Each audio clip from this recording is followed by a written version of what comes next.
The closer you move to the sun, the warmer it is. The farther you move away from the sun, the colder it is. Did you ever play Warmer Colder? It's a game we used to play as kids, and sometimes even as adults. One person is blindfolded and doesn't know where she is being directed. The other person tries to direct her to an object without giving any clues except warmer or colder. It's a way of feeling your way to the object. If she moves closer, the other person says, warmer. If she moves away from it, the other person says, colder. And pretty soon, she zooms in on it. The work is nothing other than this simple children's game. That's why children can do the work. You don't have to be a psychologist or a spiritually wise person to do the work. All you have to do is pay attention to warmer, colder.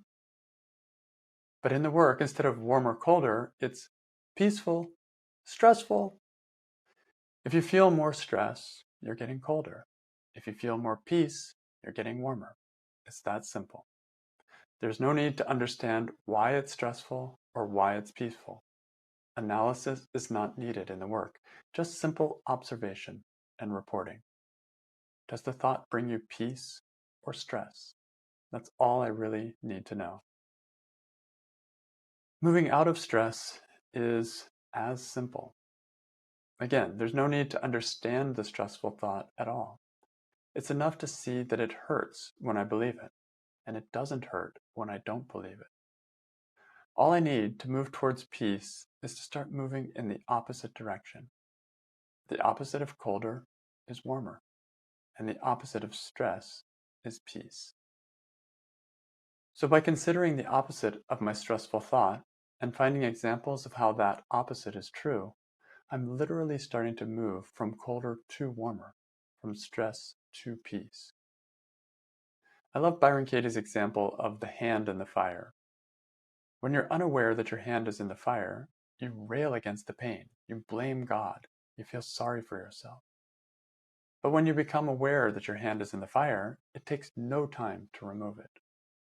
This is what the work of Byron Katie does. It brings awareness. When I'm aware that my thinking causes me pain, I tend to move away from it. And as soon as I do, I feel the coolness of peace again. After that, it becomes almost impossible to put myself back into that pain. Why would I do that to myself? I only put myself in pain when I'm not fully aware of what I'm doing. The work is a great way to feel your way to peace. It's a great way to wake yourself up. And here's a quote from Byron Katie's book, Loving What Is. If you put your hand into a fire, does anyone have to tell you to move it? Do you have to decide? No. When your hand starts to burn, it moves. You don't have to direct it. The hand moves itself. In the same way, once you understand through inquiry that an untrue thought causes suffering, you move away from it. Before the thought, you weren't suffering. With the thought, you're suffering. When you recognize that the thought isn't true, again, there's no suffering. That is how the work functions. How do I react when I think that thought? Hand in the fire. Who would I be without it? Out of the flames. We look at the thought, we feel our hand in the fire, and we naturally move back to the original position. We don't have to be told. And the next time the thought arises, the mind automatically moves from the fire. The work invites us into the awareness of internal cause and effect.